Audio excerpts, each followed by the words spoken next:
And yeah, look at that. We're live. That worked. It did. It was brilliant. Thank you for those who hung around through the countdown. Wow. Robert, thank you so much. Pleasure. Dean and I are stoked that you've joined us as our first ever guest on Whiskey and Wisdom. Yeah. I brought the whiskey, you bring the wisdom. Actually, you brought the whiskey as well. Other way around. Yeah, so what did you bring? Yeah. We should have organised that beforehand, actually. Yeah. Who's bringing the wisdom? We were thinking who would our guests be, and well, everyone else was busy because it's Christmas time. So great, yeah. no, we thought, well, what better way to start than the great composer Robert Loretz. That reminds me of when I was I met up with some old school friends years later and said, "Oh, wasn't it great? Had no one in our class ever did drugs or anything like that?" And they're like, "What? We were all doing it." And I was like, "Oh, flip! I thought we were all studying on Friday nights." But there we are.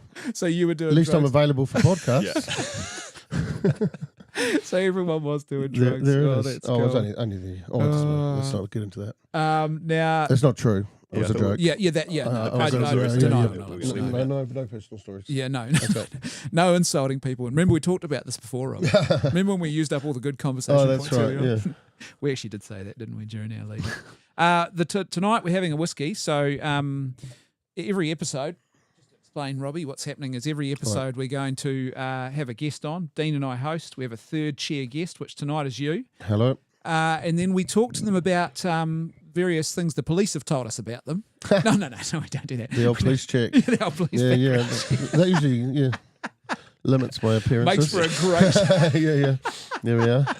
Well, yeah, all of your friends were doing drugs. Yeah, well, stop that talk. Yeah. Who was that priest who used to say that to you? Stop that. That's enough. Father Peter, wasn't it? Father Peter. That's enough. Yeah. All right. But tonight we're actually, the dram we're going to share together is the Meikle Tour. Ooh. I should hold this up for the camera. Where's the camera? There. See it? So Meikle Tour is brought to us by the great master distiller Billy Walker. And if anyone knows anything about whiskey who's watching, they'll know who Billy Walker is. Glenallachie Distillery. Chris Walker? No relation. Okay. A lot of Walkers out there. Carry on. Yeah, there's a lot of Walkers. The Walker family. I don't. Good people. Johnny Walker, isn't that the thing? Johnny Walker, yeah. I've got a funny story about him. What's that? Well, it's not that funny. My next door neighbour killed his wife in the middle of the night. Oh, my gosh. That's not the funny part. But I thought he was John Walker. I was a little boy. His name was similar. The runner. I suppose I could say his name. It's a long time ago. Maybe I won't say his name. Just in case. Anyway, he had the same first name and a similar sounding last name. Yeah. And I just thought he was the runner. And then after he went to jail, and I told the whole primary school, oh yeah, John Walker killed his wife. Yeah, he lives next door. And then we'd see him on telly doing the running. And I thought you said he was in jail. I said, they must have let him out to do that. I thought that for years. So I mentioned it once at home, and Mum said, was it John Walker? And then she named the person, which we wouldn't do on a thing like this. So you actually thought that John Walker, the runner, was your neighbour and he'd killed his wife? Yeah, and I thought, how can you take it back when you've told 500 children? You just got to own it. I do it publicly tonight. Open a lot of doors. John Walker is innocent. Well, yeah, it's interesting. Vindicated. This has been a good opportunity, actually, because I've never known how to clear the air. Well, you got to contact all 500 of those people. Yeah, well, they're obviously watching. So, thank you for that. Meikle Tour. So Billy Walker, the great master distiller, Glenallachie Distillery, and about a year ago put out this new range called Meikle Tour. And I'll explain why I've chosen this one. And they're all, he's a great distiller, so they're all good. The 4 different bottlings. There's one called Original. It's just, I haven't had that one, so I'm not sure exactly what the taste is. There's one called the Chickapeake one, which is matured in Chickapeake oak barrels. That's why they call it that. Right. One called Turbo, which is really heavily peated, like lots of smoky flavour. And this one we've got tonight is called the Sherry one.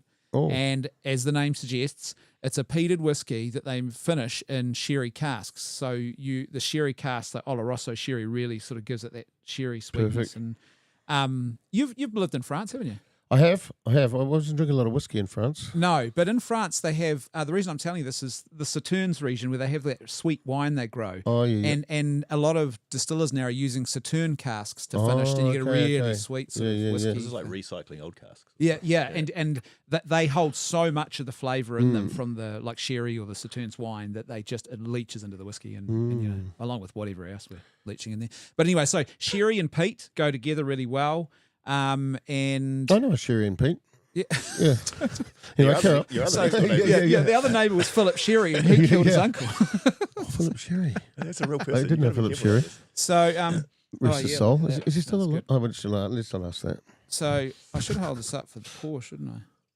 There we Nice. go. Oh, that's a good measure. There's one for Robbie. Oh, thank you. Better be less than that for me because Yeah, Dean, you're driving, I'm aren't you? still on it, Yep. That was So, good. I'm a newbie to the whiskey stuff. So. How's that? That's and you don't have to drink it all. You got to scull your first one. Dunk, dunk, dunk. And that's I've learned me. that that's not what you do with whiskey. Yeah. No, and Cheers. we've got Cheers, Rob. yeah, Eye contact. That's what you learn in France is eye contact. sluncher. Yeah, yeah. It's not all your it's what it's about. And there's little whiskey. There's water there if you need to, because this one is Oh, that's interesting. it's a 48%. So that's a lot of whiskies are 40%. It's a very that you smoky buy. one, isn't it? Yeah. So you Oh, get a little lovely. nose. What do you get? Oh, you've always already started drinking. So Yeah. Educate us further. yeah. So normally you'd nose it, but like when you're nosing wine, I'm not a wine drinker and I'm not a wine guy. A wine bibber. It's Wine. called. Oh, sorry, Thank you. wine bibber. That's got some. That's not positive, is it? A wine bibber. Oh, is it not? Well, it? Jesus, Our it's Lord a was good accused one. of being Yeah, one, but I think um, bibber just means a drinker. yeah, okay, Does it? Okay. Or one imbibes. Oh man. So we're getting this wrong already. Oh, no. John Walker didn't kill his. Didn't kill his wife. I don't know who he killed, actually. She's probably still alive. Yeah. I just want to say that John Walker is not a murderer. Okay, he is not a murderer. Well, not the runner one. Anyway. No. So yeah, but when you're sniffing wine, apparently, this sounds like sniffing good. Put your whole nose in it. Yeah, the whole nose goes in. I'm Which not is a a bit wine awkward in guy this at all. cup. You don't do that with whiskey because all you get is burnt nose Right, from the right, spirit. right. So your nose in and away. Do you know why you clink the glasses? I learnt in France. Okay, tell me why. So that the fifth sense is engaged, because all the other senses are engaged except for the hearing. Yeah, yeah. Really? Yep. Is that truly why they I do believe that? Or is so, that yeah. If And it's faith comes sparkling. through hearing. I'm just segueing. Faith comes through hearing, so it's like going the other way. You have to do that with champagne if you can hear it.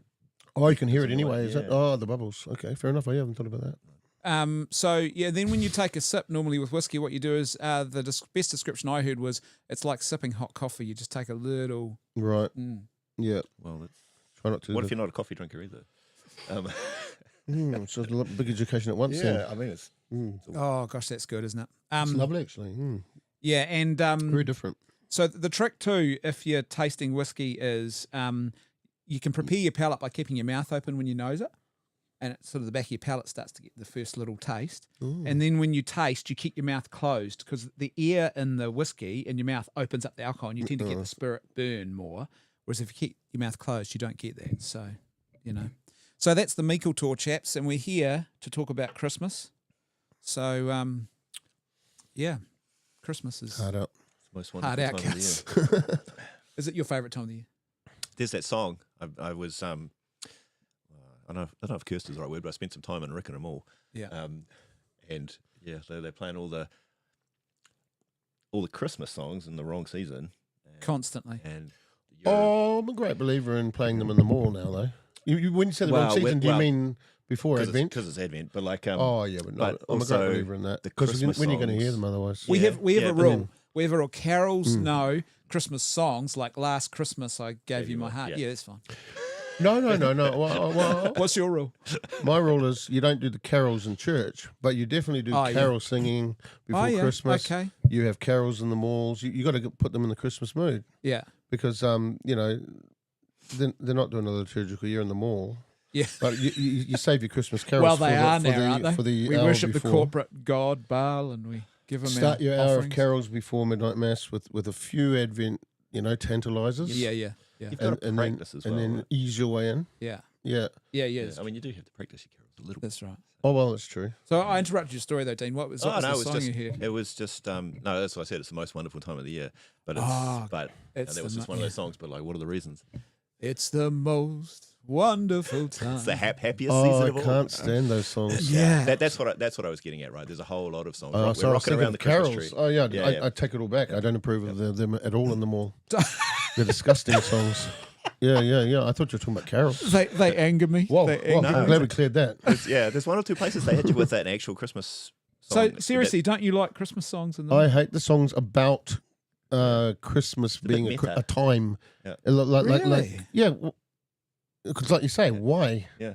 like you know, they're too scared to say anything. It's like of dancing why it around the is. whole issue. Yeah, and exactly. Celebrating Yeah, the yeah, dance yeah. and not the issue. The original guys, when they were singing them probably 70, 80 years ago, some of those songs, yeah, it's the most wonderful time of the year. What were they thinking? Was it purely commercial, or were they actually thinking it's Jesus? It's Bing the celebration? Crosby, he was Catholic, wasn't he? Bing I'm dreaming of Crosby. a white Christmas. Yeah. What was the yeah. nun thinking? You made a terrible soap. Doesn't matter. The soap's terrible, right? White Christmas? It's You not can't about sing the that heart. anymore. That's It's not about their heart. We're not discerning their intentions. We're just saying bad result. That's what you do with artwork. You know, with morality, you look at intention, but with a project, you go, no, it doesn't work.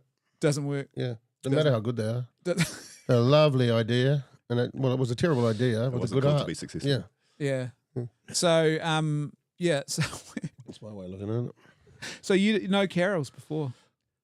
Carols? Oh, not in Carols- not carols in a in mall. church and Advent. Well, I Carols- misunderstood your Carols whole thing. are fine in a mall, but not Christmas songs.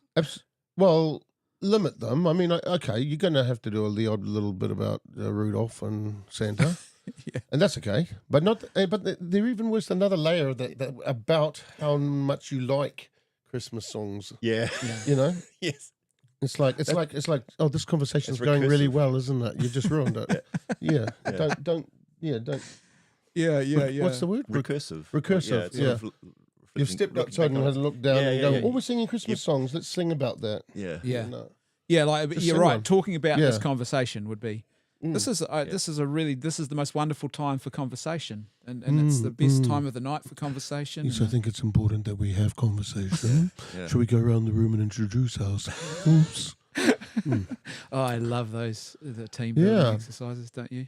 I came up with a good one last time. I like to think, Okay, yeah. you know, because you're in a room with a bunch of people. Everyone knows each other, and for some reason, somebody starts it off with, just in case somebody here doesn't know somebody else, and you all know that you all know each other, and then you've all got to do that intro thing. Mm. I just said, I am all things to all men that some might be saved. What else are we meant to be? Sorry, whiskey in my mouth. Did you really say Yeah. that? That was at the. You could do worse than Channel St. Paul. Yeah, exactly. And they all kind of booked, and I thought, well, aren't we meant to be that? That's what he told us to be. Yeah, I'd be tempted to stand up. I am death, destroyer of worlds, Yeah. slayer of innocent and evil alike. I'd say I'm Dean and I like to play soccer. Yeah. Would you? So, You're a well, nice I've done guy, it before because You've done soccer before? Yeah, so soccer before. I spent my life avoiding You don't know what to soccer. say sometimes. Yeah. Did you? Yeah. Soccer and dancing were the two things I mainly avoided. Ah, yeah. Yeah. Dancing. I'm uncoordinated from the waist down, if I'm honest. Yeah. So, if you Hang had on. You're talking to the founding members of Of the Uncle Society. Vatican City the Rovers. Vatican City Rovers. Sorry, what I is was that? what was I? Player, manager, Dean was Is this a player, soccer- coach, Catholic soccer and team? captain. Yep. Yeah. Yep. Yeah, Oh, the back captain. I in just the thought day. soccer combined every skill I didn't have in one thing to embarrass me. Really? Yeah. Did you play any sports? Oh, hey, that's a personal question. I mean, you know, chess is a sport. Come on. Apart from running, Piano is a sport, all right? running from John Walker next door. But any other sports that you played? Speaking of running, I actually we can't name any families, can we? But there's one that's got cowshed about 1,500 metres away, and whenever a kid needs a bit of a correction, they got to run to it. But every one of their families' children have won the South No Island way. 1,500 metre sprint. No. Yeah. So yeah. a bit of discipline. Just shows helped. you, yeah. Spare the rod, spoil the child. Spare the cow shed. Exactly. Ruin No that. one can work out who that is from my description. Carry on. We're all sitting here now going, who's got a cow shed? Who do we know that? Yeah, that's true. By the way, I wore my Christmas shirt tonight, so you know, this only gets Looks worn like once a year. Fijian one, is it? It's Santa Claus. Oh, okay. Yeah. It is a Hawaiian, I suppose. Hawaiian, really, but it only gets worn once a year. I've had it for about Nice. 15 years. Quite nice. Only one day of the year it gets worn. Mm. Christmas Day. That's it. It's a bit like the No other day. introit of Midnight Mass, sung once a year. What Oh, used to yeah. amaze me with just another segue. Yeah, no. Tell me about the introit. No, to tell our listeners too, Actually- our watchers about the introit. That's Oh, what an introit is. Yeah, yeah. Oh, that wasn't because we're all nerds, right? We know what's going on. just in case Asking there's for someone a out there who doesn't know what an quick- introit Not really, is. I know exactly what you're talking about, but for everybody else's benefit. Okay. Well, Yeah, Dean said he wanted to know. Yeah. So just make sure he knows. Oh, you know, it's a little chant you sing when someone's walking into mass in the old days. But the thing was, you'd have a different one for every single, basically every Sunday, maybe every day of the Oh, year. yeah, yeah. You'd have a different offertory, you'd have a different communion, and they'd only sing it once a year. They didn't have Yeah. music notation. They never wrote them down. They just remembered them. Yeah. 1 year later, only time you'd ever sing it was once a year. That's And, amazing. but eh? in the monastery, you're gonna correct that. If the guy next to you joins and he's 14 and he's going to be there for the next 60 years, you're not going to let him get away with the wrong note. So by the time they did music notation in 1100 or something, Yeah. they wrote down all their chants all over Europe. Yeah. They discovered they were singing exactly the same notes and all over Europe because they treasured the music. Oh, that's but they don't amazing, sing isn't it it? once a year. Only each, once a each year. song. Yeah. It is like Wham! Last Christmas, hearing it only once a year, it gets stuck in you. That's it. It's just like Wham. There we go. Yeah. We're back. Now we're back No, in the but mall. let's segue straight back to the. Back to the mall. back I to thought the we'd mall. escape the mall. I love that trend though, that new meme trend. Have you been whammed yet? How early do you get whammed by that song when you're in a mall or it's October and you hear it? It's like Oh, okay. I was online. I got an email yesterday. In October, yeah. The 18th? No, yeah, 19th. Yeah, I got an email saying our Boxing Day sale has started. I'm like, oh, get it. Gee, did we miss Christmas? Yeah, so what? I've woken up, Rip Van Winkled my way through Christmas. Woke up, it's all over. There's a song about that, isn't it? It's beginning to, what is it? It's beginning to look like Christmas or something like that. It's beginning to look a lot like Boxing Day sales. Yeah. This is taking me back to my Santa days. What would for what, Robbie? In the Mall. You worked for Santa? Did you do I Santa? was Santa. Were you a I was Santa? one of Santa's helpers because let's face Oh, it, he's yeah. real. But That's what my they- brother was also one of Santa's helpers, and we looked very similar, as we probably still do. Yeah. Especially with all the beard on, and I had to have a cushion in those days because I wasn't carrying a Santa, a personal Santa. You got to train up. I hadn't personalised So you had to pillow Santa, it been up. configured to Santa, as it Yeah. were. But so this kid had come up to you in the morning, tell you something, and then he'd come up to their brother in the afternoon and expect it to be this. I suppose they think every Santa's the same Santa, but there you go. Smelly business though, because you get that beard in your face the whole time. And It's did a you smelly have to business. listen and then say things like, "What do you want for Christmas?" and Santa will get Well, you the that? best thing was those little handicap chairs. The sleigh. The little old lady chair. No, what do they call those? When you and you got your Scooters, lollies I and think. you cruise Motorised around every scooters. now and then. That was the best Motorized part. scooter. Do you have a motorized scooter? Yeah. Oh, there's But no Santa over here. it's a real study in the psychology of parents, I thought, Yeah. because you get ones that they're all enthusiastic. They'll bring their kid up. You have a lovely Yeah. time. You get a nice photo, and then you get the ones because there's a little walkway. There's a little gate. Yeah. You're on your little throne, and the parent acts like they're scared stiff to go down themselves. Go, go on, see him. Yeah. But I won't go near because he's going to bite my finger off. The kids go, you look like a terrible Santa. You're like, just don't do it. Anyway, Man, that's hilarious. Did you, any ever those awkward moments where kids are asking for things the parents can't afford? I'm not. I don't get into the whole socialism of it. Promised everything. I didn't deal with it. The socialist Santa, everyone gets the same I was raised in a payout. middle class family. Actually, I wasn't, Oh yeah, but I lifted the standard. I did lift the standard. What is it? From each according to his means. Right. And Oh, to to each according to his needs. Oh, right. Oh, that'd be nice, wouldn't it? That's it. Would it? Oh, actually, it might not be. Is that Well, Marx? If they do it right, Mm. it just hasn't been done right yet. yeah. I mean, I We think just put just the right. the people in 80th charge. try. We'll, Yeah. But if you don't 80th work- time's a charm. Of course, yeah. Your 80th speaking relay. of family, your brother Michael has actually chucked in a comment. I should actually. Oh, read it. hello. He said Johnny Walker and Jim Walker are also different people. Our neighbour was. No, don't say the name. Don't say the name. We're not He's saying the name posted tonight. The name. Oh, And don't post the name. We're not Michael, and saying he's the name. posted a link to the guy's No, address. don't. No, he He's hasn't. out now. He's out now. Oh, No, that's don't hilarious. post the name. No, There he's, we go. No, we're not doing that. You're banned. You're not coming back here again. Okay. It was. I'll see you later. Oh man, shivers. There we are. What is it with athletes though? And Athlete's foot.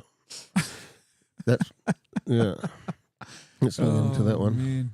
Man. Yeah. It's so we're how many days away are we now? 2, 3, 4 days. We're in the countdown, the 7 O's. The O antiphons. Yes. Oh Yeah. Yeah. Tell us about that, Robbie. Deep into the O antiphons. Oh well, 17th till the 23rd. Yeah. That's 7 days, and the old hymn "O Come, Emmanuel." That's Yeah. the last one. So the first verse is the last of the 7 Yeah. O antiphons. What is it? What's the first one? The last one is "O Come, I come Emmanuel. First one's wisdom. Oh yeah. Yeah, wisdom. come thou font of Adonai is wisdom. the key of David. Yeah.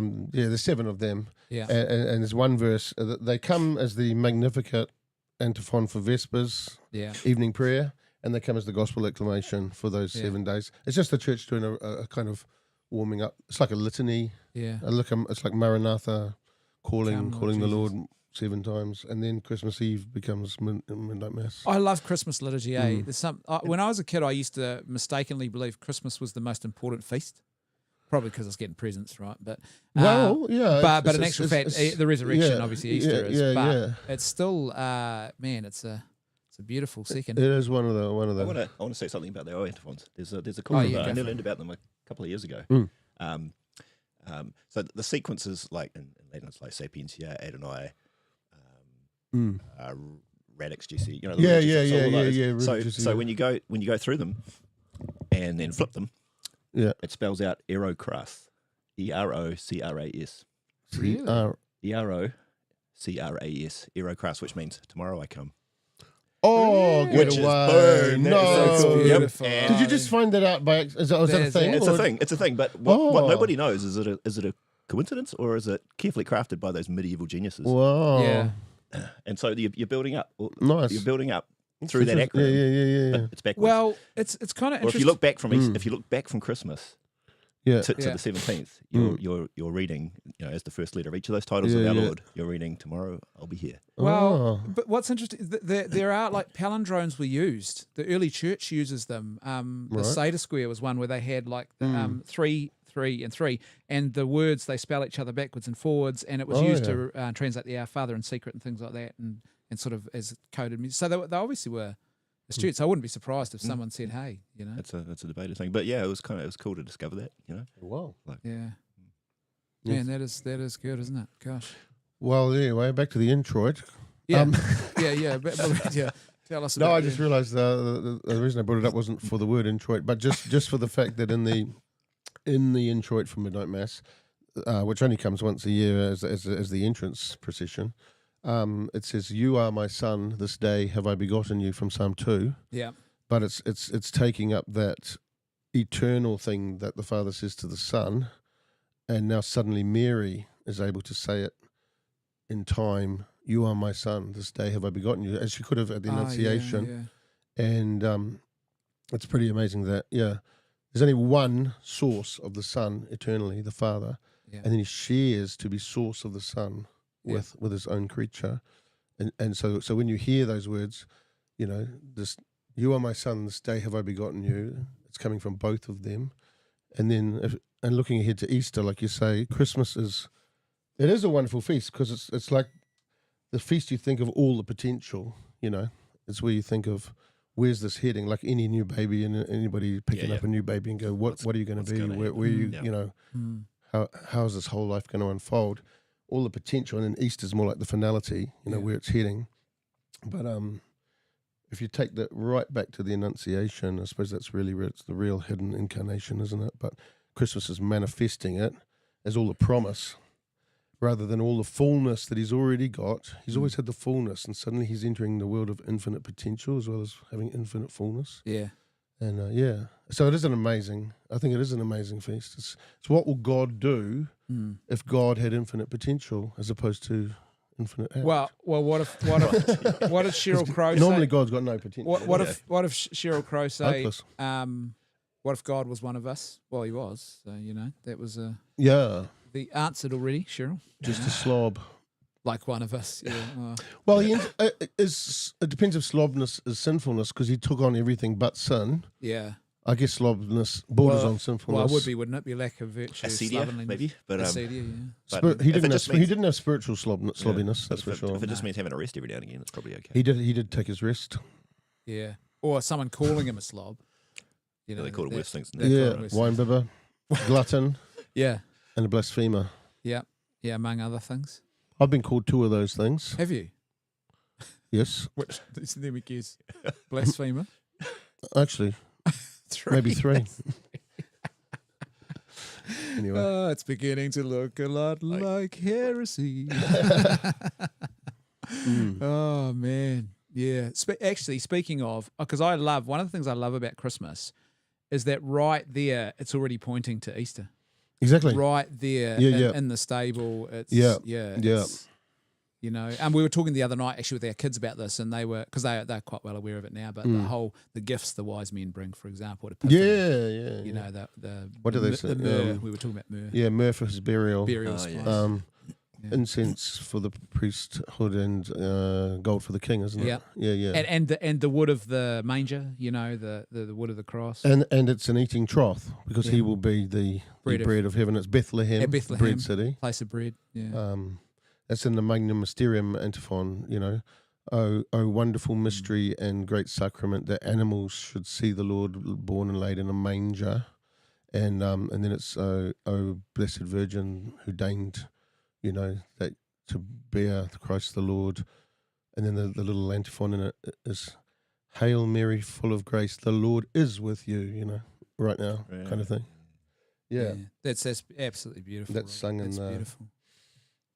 Well, it comes up in the liturgy on the 8th day, which was the circumcision feast. Yeah. Nowadays it's the Mother of God feast. Yeah. On 1st of January. Which is quite an important one, because Mother of God means Jesus actually had an earthly mother. He had a real body. We're not Gnostics, you know. It's quite important in that regard, eh? Again, well, a woman bore, a creature bore the Creator. Yeah. There's that line from St. Paul, in the fullness of time. Yeah. You know? Yeah. Born of a woman, born under the law, that he might redeem those under the law. Yeah. I was just looking at that the other day and thinking, Man, St. Paul was actually. I'm reading the Book of Romans at the moment, and again, just reflecting on his natural law. It's quite amazing, eh? And you know, we read that passage at the beginning, you know, where God's ordered the created world to point to Him. And I think one of the things we forget is it's not just about like looking out and going, oh, that's a beautiful sunset, there must be a God. In actual fact, we are creatures in that order, and it's speaking to a natural law ordained within us. And the stuff of the universe is not just random matter. There is a moral structure and substance that we can discern, natural law, you know. And the human person is part of that. It's quite profound. Yep. With the very fact that, you know, you think what the other animals are seeking, and then you look at us seeking truth and seeking goodness and seeking personal love, and seeking even creativity. Everything we're seeking. There's a whole other layer of seeking going on. That's it's kind of an expression of natural law in the sense that it's built into us to have this spiritual dimension, echoing. You know, you're a truth seeker, but it can't be truth seeker, but there's no truth. You're a goodness seeker, but there's no goodness. C.S. Lewis called it Sehnsucht. I think Sehnsucht. Yeah, is that a German word? I think that's I think that's the sense of there's something out there. I mean, we know there's food because we get hungry. It's that sort of thing. We know there's, you know, every natural desire in us has a fulfillment. And including the natural desires that people have for the transcendent. That's what converted Lewis, right? Yeah. Because he said, why would there be this one human desire we have for God, for the divine, if there wasn't a real object that could satisfy it? And he said that wouldn't make sense. He said we would have evolved then with one desire that had no natural object to, or no existing object to satisfy it. So therefore, you know, there must be a God. It's, quite amazing, isn't it? Quite amazing. German's got some cool words.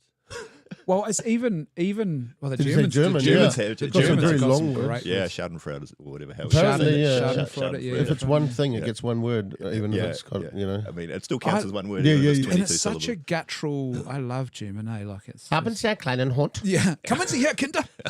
I yelled it at my children. They know what it means. Come here, children. Oh, there you go. Come Sie her, Kinder. Heidi Mai. Yeah. Achtung! Heidi Mai, Achtung. Well, I mentioned it once, but I think I got away with it. Yeah. Sorry. Yeah. Don't mention the war. We don't do it. But we don't. Good to be with your wall. It seems as good a time as any then to talk about your favourite Christmas carols or hymns. Do you have some? I do love quite a few. I love the fact that this is the only time of year we bust out certain songs. That's it. Yeah, and then they go away because again. they're special, right? Yeah, and that keeps them special. Yeah. You can sing about the resurrection, you know, most other times throughout the year, but you know, you don't sing about Christmas-related theology, do you? No. You're allowed. And the carols are awesome because they're kind of a cross between. Well, they're obviously religious, heartfelt things, but they are also kind of folky. Yeah. So they have that kind of lilt, they have that kind of celebratory air in them, different to the Gregorian chant that you would have heard in the actual masses back then. Yeah. But the festivals that flowed out of it would have would have carried the kind of carol thing. Yeah. Yeah. So one of the earliest ones is, it's called Gabriel's Message, I think. Yeah. The angel Gabriel from heaven came. Yeah, it's a beautiful I one. love that. Ruined- One thing I love about singing that, and like it's done at Heart to Flame every now and again, because that sort of Yeah. dance of the Christmas season is like the ladies singing the part of Mary and Yeah. the guys singing the other part, and that And then you that catch just them out worked. on She Said. yeah. Even Sting- but it's- Sting did a "To me version of be that. as it pleaseth God." You said. Yeah. Yeah, Yeah. Sting did a version of that. Even everyone did a version. I think. Yeah. And through the 80s when pop stars were doing Yeah. Christmas carols. It's actually a Basque carol originally, I think. It is. I think you're Yeah, right. yeah. Yeah. Yeah. I think Coventry Carol's the oldest, isn't it? That one might even be older, but Is that it? Coventry is an old one. Hang on, what's that Coventry is Luli Lula, the little tiny child. Bye bye Luli. And you've got a beautiful version of that. beautiful version you wrote with a pro-life. Some I pro-life do, yeah. I linked it. lines. Yeah, That's yeah, beautiful. yeah. Because it's the Feast of the Holy Innocents, That's right? looking When- ahead Yeah. to that particular carol's looking ahead to crucifixion, isn't it? Or is Well, it- that particular carol is for the Holy Innocents, Yeah. which effectively is, because obviously they're martyrs, even though they don't know Christ. There's a Yeah. beautiful homily on that Yeah. in the officer readings of that day, I think. Mm. And it says, before you could even speak, you were proclaiming his death. And, the fact that they could be counted as martyrs, and in that homily, I think, I forget who gives it, but he says something. He talks to Herod in the middle of it, and he says, "Why are you trying to wipe this guy out? He's not coming to attack you. He's coming Yeah. to attack the devil." And because fear is so large in your heart, you have to crush these little tiny ones. Yeah. And it did make me think of our culture that augments fear around pregnancy. Yeah. You can't possibly cope. You can't possibly make it. Instead of running around somebody and really trying to help them in every possible way. Yeah. The voices enlarge the. Fear is only coming from an imaginary future that says, "I can't make it. That thing will yeah, overcome and there's me." more than one Yeah. potential imaginary future, right? So Yeah. why focus on the If you focus on wisdom. I can't make Yeah. it, fear is the emotion. If you focus on I can make it, you get hope, you get it, you get audacity, you get the impetus, and also the people around, of course, get to hopefully add some charity And to their that's lives. the fundamental flaw in utilitarianism and consequentialism, is it's asking us to do something we can't do. Look at a decision in front of you now and look into the future and decide which will bring about the greatest good for the greatest number. Yeah. I can't know that. You can't know that. No one can know that. I think all those anti-life things work on that. Yeah. And that's why you see teenagers often just, if this ever happened to me, I just want to die. Yeah. If I couldn't walk, I just want to kill myself, But Yeah. it's so unrealistic when you're just, projecting out there to some imaginary thing, taking away something you would like, Yeah. rather than in real situations where there is a tragedy in a family or something like that, Yeah. and everybody rallies around and everybody, brings out the best in people if it's lived well. Mm. And no one's ever going to go, oh, what, you've broken your back? Oh, don't you think it's time for you to die now? You know? So is it Lord of the World, Robert Hugh Benson? Yes. And It is. And that's a sort of a dystopian novel. Yeah. 1912, whenever it was written. yeah. Phenomenal book. So someone had. I don't know that There's one. a scene in that. Oh, it's worth reading. He was. It's he was amazing. The son of the Archbishop of Canterbury. Yeah. Became Okay. Catholic. Became a Catholic. and priest. it is prophetic. It is so prophetic. It is but, so prophetic. The bit that your little anecdote there triggered for me was there's a scene. Don't be triggered. Don't. So many things trigger me. But there's a scene where someone has an accident or something, and quickly the euthanizers come out. That's right. That's right. Yeah. Oh, right. Yeah. Wow. It's like, you're expecting like an ambulance or whatever. Oh, yeah. But it's the euthanizers. Yeah, but it's that sort of, scenario. It's Horrible. It's When was that written? Is it early 1912 or something? It's Oh, very early. real? Wow. Yeah, and I remember reading it. I was just like, this is amazing, and it culminates. It follows this one priest in England. Everyone's basically in effectively the faith is dead. Nietzsche's dream has come true. There's an Antichrist There's figure. euthanizing, and there's an Antichrist figure, and he is called to Jerusalem to basically. The book implies it's the end of all spoilers. things, and the return. But there's a sequel he wrote. Actually, I've got the sequel over there somewhere that he wrote. It's not as well known, but. You wonder if there'll be a sequel to The Return of Christ. Well, one day. look, he did the dystopian option, Yes. and he also did one. So that was Lord of the World, and he Yes. also did. Why can I not remember the title? But a utopian one, Yeah. where it's like the triumph of Christianity. What Yeah. would that be like? Right. Yeah. He's got some cool early 1900s prognostications of what tech is going to be. Yeah. They've got airships. Real. Yeah, it's That's right. It's They're really in nice. they're in Yeah. the novel, aren't they? Yeah. They travel with those airships. Yeah. He's got. I mean, he wrote Confessions of a Convert, so like one of those, just a really cool, book length conversion story. Yeah. Lots spiritual letters. He's good value. Robert Hugh Benson. Yeah, absolutely. Well Look 'em worth up. recommending. Yep. And that is totally, and Lord of the World is a totally underrated dystopia. It's one of the greats. Absolutely Yep. one of the greats. Yep. Really good. Yeah, we were talking about carols though. Our favourite. Did we even we get got to that? to the end of the world, but we're still at the I have a favourite carol that I wrote. No, I have two. bring it. I have 13. Let me. Before, Of the five, oh, no. yeah. You've written a few carols. And Well, we're not kidding, folks. He has. I do like one. Hi, And Bree. it's- By the way, it- she it- said it- hi. It's Hi. it's taking up what you were saying before about the birth and the crucifixion. Sleep now, gentle Jesus. Oh yeah. Where Oh, I didn't write the music, and it's very beautiful music. It's by Schubert, Yep. and it's, I love it's from the Sherbet. Wanderer. Sherbet's yummy. Yeah, it's lovely, very nice. that's the tangy one, music. That's the one I was thinking Yeah. of. Robert, that's pointing to the Yeah, to the Yeah. crucifixion. yeah, right, Yeah, yeah. Well, I it came about because I was flying Alitalia, and they were 5 hours late, so I was stuck in an airport with a little Walkman, and my friend had played a concert of the Schubert Wanderer Fantasy, I think it is. It's quite a wild piece, but in the middle it calms right down, and it sounds just got that little 2 lines in it, and I thought, oh, it sounds like a nice lullaby. But then the second line has this little bit of edgy, just a little bit yearning pain in it, a little bit in the chords. I thought, oh, it's like a lullaby, but then you suddenly think of something a bit anguished. So just juxtaposing the, sleep now, gentle Jesus, while shepherds sing, you'll be one day for sheep astray, the lamb of offering, or while kings bow down, you'll be one day you'll stand with reed in hand and thorns your only crown. Yeah. And each one just juxtaposes.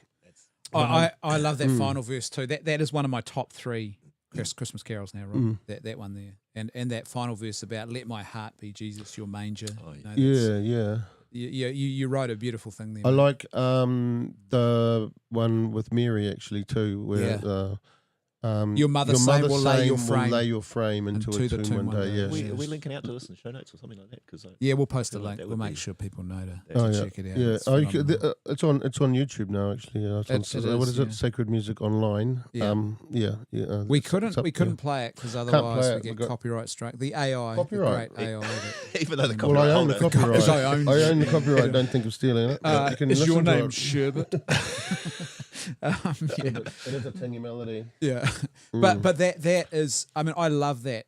It's the juxtaposition. Yeah. That is a beautiful carol, Robert. It is. It deserves to be heard more widely. Really. Oh well, just I gotta plug my book. Everywhere, like if I'm leading Christmas music, everywhere I've played that, and people, because often you get people who come to Christmas services and they never go any other time of the year, right?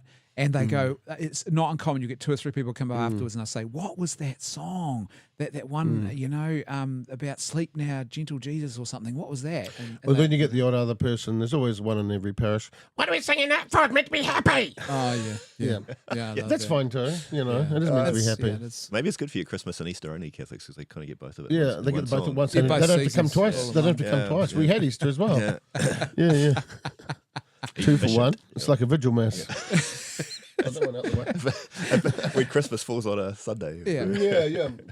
Does this count for the next 6 Sundays? Yeah. Excuse me, Reverend. Where's my Easter eggs? Don't you give those away as well? Yeah, but it's absolutely beautiful. That's one of my top 3. What else is good? They're all good. Hark the Herald Angels is a fantastic. Oh, Katie loves that. Isn't it? it's so stirring. Yeah.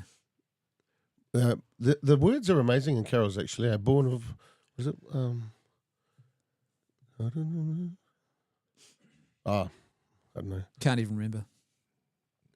Well, I can if I sing the whole You thing, can but if I'm you not got going the whole to. Jesus, how Emmanuel. But it's born of man with man to dwell. Yeah. Jesus, our Emmanuel. I just remembered, There's by a the whole way. lot of great lines in carols. I don't know why Yeah. I remembered this, but did I? I don't think I explained why I chose this whiskey for tonight. We're drinking the Meikle Tour by I Billy keep Walker. thinking, was it Megan?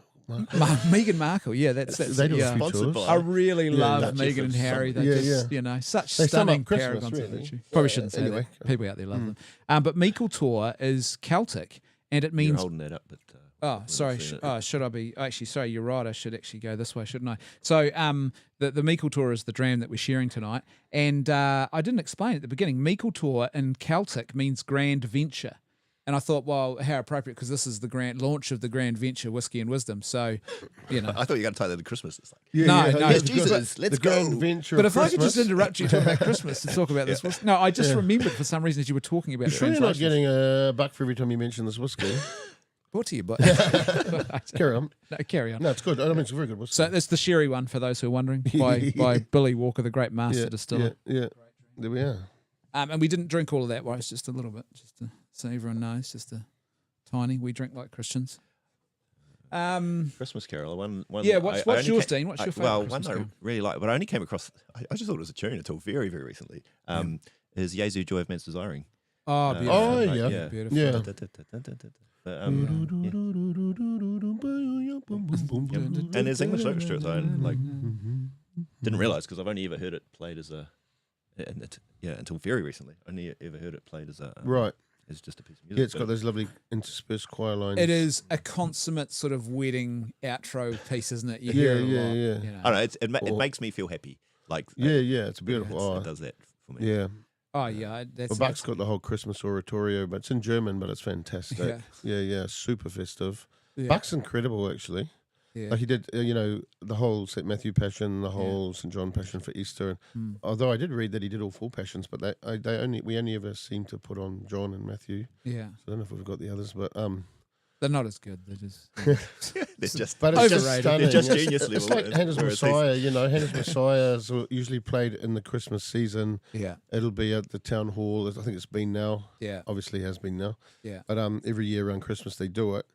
But I remember when I was a teenager, just reading the words, and I suddenly realised most of the whole story of Jesus is told from the prophecies in Hannah's Messiah. Yeah. They're not quoting the New Testament much. Yeah. They tell it from Isaiah. They tell the Passion from Isaiah. It's a whole lot of prophecies for the bulk of Hannah's Messiah is from the Old That Testament, would be telling quite the whole story of educational. Christ.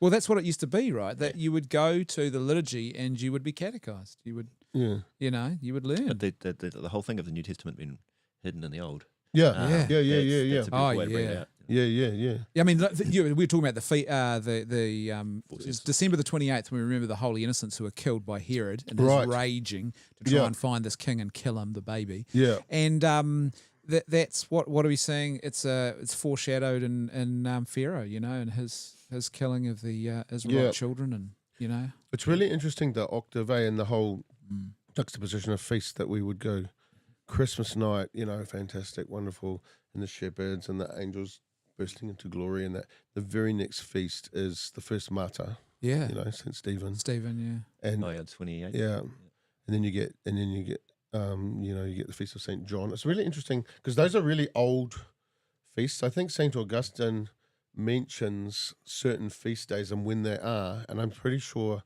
that one Saint Stephen has always been straight after Christmas, yeah, and the ones in the octave that are still there have been around for a long. They're some of the earliest ways the church lined up the year. Obviously, the church started a liturgical year by planting Easter and working around that. yeah, Back to Lent and forward to Pentecost and everything like that. But then they were just planting those feasts straight next to each other. It's unexpected. You wouldn't design it that way normally. The birth and then the first martyr. Yeah.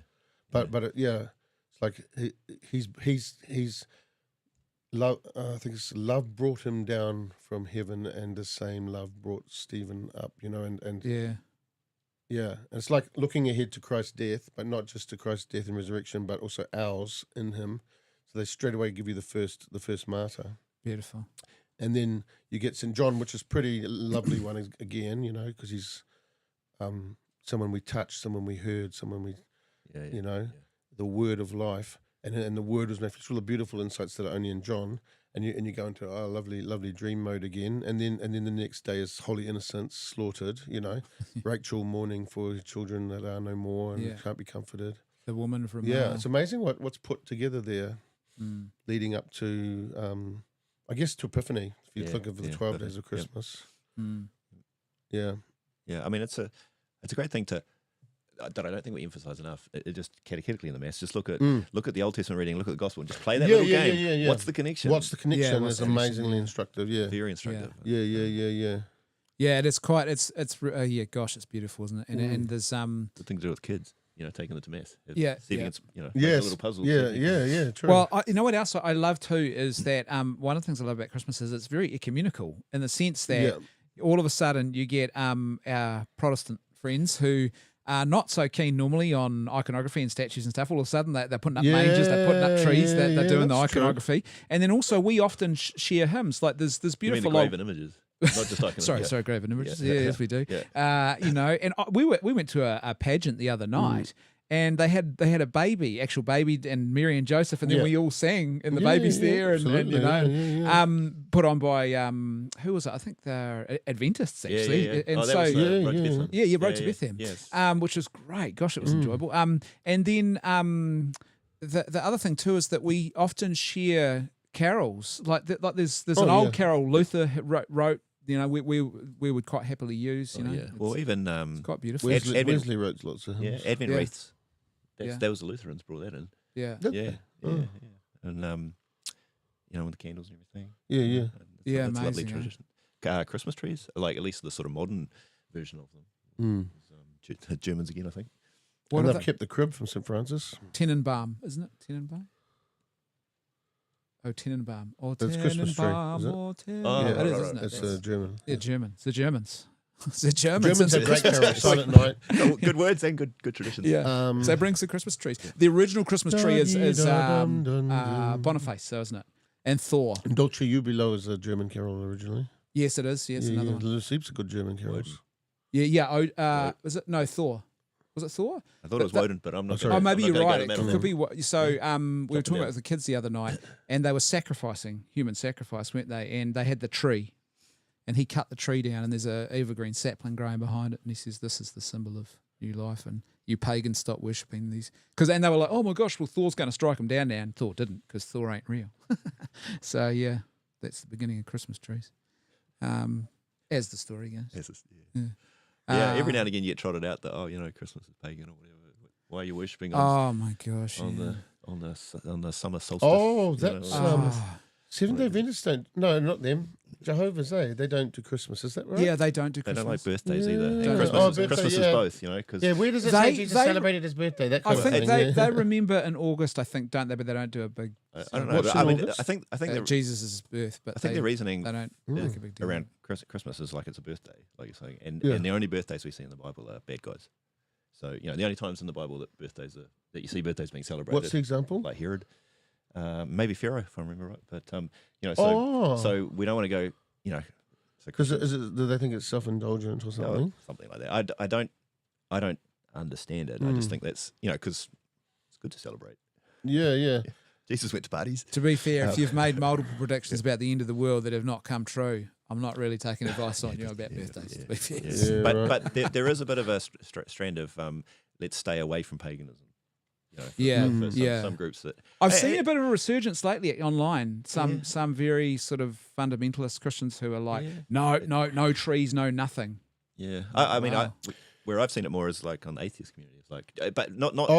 They like to think because there's a connection. It's more you sort of just got that from that. Yeah, thing. you just got that from there. You know you've been. We're smarter than you because we know that. You're just doing all this fake you stuff. stole the solstice and all that rubbish. It's But like, the we normal didn't. way of evangelizing is to find some hint of the truth in what they've already got, and then direct it into the right area. Like St. Paul when he's going, "Oh, you've got the statue to the unknown God. Guess what? I can tell you who that is."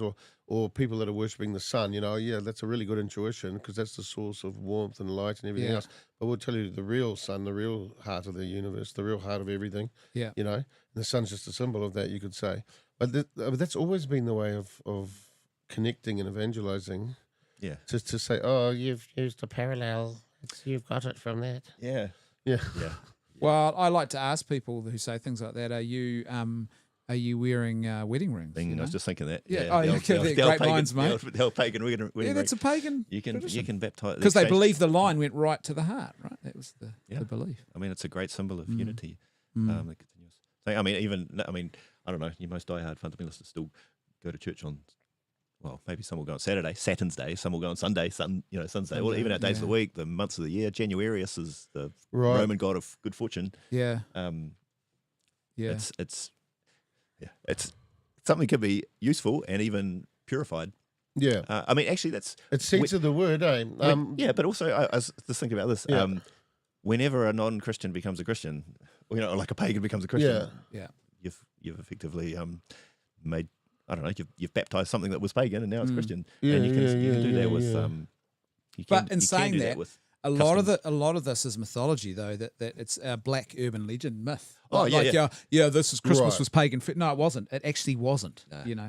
There were attempts by certain pagans to try and take it over and destroy Christianity. Yeah, that's the funny thing, actually. Like, the one that I've seen the most of is Sol Invictus, which was a Roman a Roman feast of worshipping the unconquerable sun.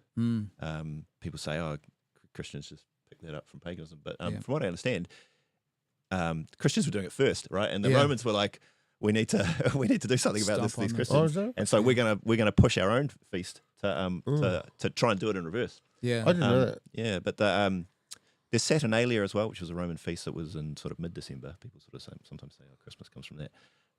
But so we were talking about Jesus' birth and the connection to his death. Yes. The reason that Christmas is celebrated on the 25th is because that's when the early Christians, like in the 200s, thought that Jesus must have been born, and the way they calculated that was because they had this idea that great prophets were always would die on the same day they were conceived.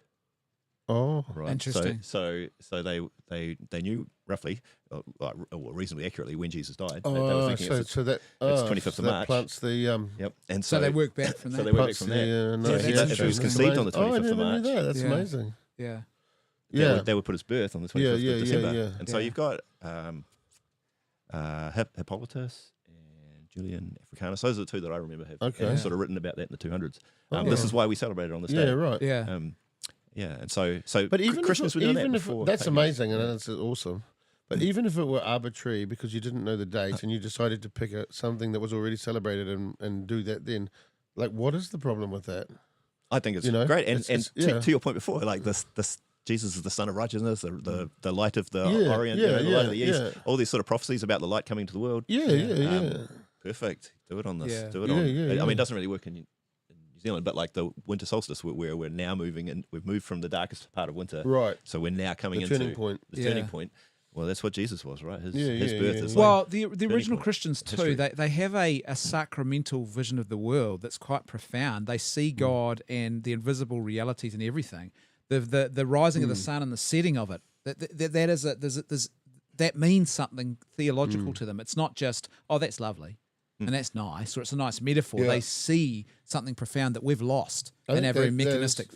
Coming back to when you're talking about what's great about Christmas, I think obviously it's the incarnation moment. It's the moment where we stop and go, wow, the transcendent became totally imminent. Oh, yeah. But not just for a passing moment to do something, but permanently, and took that thing up. Into its heights later. Redeemed humanity. Like if you think of it as, I suppose you could put the Annunciation and the Ascension together, or you could put Christmas and the Ascension, Yeah. So it depends, because one's making it visible. So you could put Christmas and the Ascension, that, wow, this infinite transcendence become one of us. But then, wow, one of us is taken right up into the whole... And even God, and even more permanently human nature is up there, and even more profound is that in the going up, we are now entrusted with the mission, of the transcendent God. He says, "Well, you carry on my work now." It's quite but profound. We're also, exactly. We're taken up, because if he's not up there, there's no high priest up there. There's no offering. There's no thing we're plugging into en masse. So we're taken up. But he never left. You know that great homily, is it Augustine? I think it's for Ascension in the Office of Readings. And it's like how he came down to us without leaving the Father, Yeah. and he went up to the Father without leaving us. You know, Yeah, yeah, it's a wonderful thing. Yeah. Yeah. I remember because I used to go over to Waiheke Island to preach to the Baptists because they forgot I Of was. course, a mission trip. They forgot I was a Catholic. I think. They used to love you though there. Oh, they do. They loved you. They still. And you're listening tonight. Yeah. Anyway, Chin, chin. but sometimes I hadn't prepared anything, and I thought, oh, what will I do today? And they would send you sometimes readings they're going to do or whatever or something, or us. And so if I was on the boat, you know, there was a little bit of time on the boat, and I had a quick look, and if I couldn't think of anything, I just do a quick Google of St. Augustine on that thing, and it's mind blowing. And then I just give them the main point of St. Augustine, and they just love it. They just absolutely love it. But I remember that one, that Ascension one was incredible. I'll be with you always till the end of time. Jump. Yeah. I'm not here, but I am. He doesn't leave. He's coming back, but he didn't leave. Yeah. He didn't leave the Father for a second when he came to us. Yeah. But the union of that now. I remember one priest years ago saying, Jesus didn't unzip his skin suit and float away. Like he said, he was saying, our God came to us in sweaty armpitted humanity. And if your God's not coming to you now in sweaty armpitted bishops and sweaty armpitted priests, he's an imaginary. He didn't unzip his skin suit and float away. He's incarnate forever now. Yeah. And it is a mind blowing thing actually. Not the sweaty armpits, but it is. But the fact that I mean, and you can never get your head around how can limited and unlimited. Well, and it's all Christmas. Merging. Christmas embodies that as well in multiple ways. Like even you have this juxtaposition going on in the Gospels between Caesar, the great Roman emperor, the king, who thinks of himself as the King of Kings, actually, and he's calling a census, which is a form of control. That's how these people are mine, and I want to know where they are. It's a form of kingly control.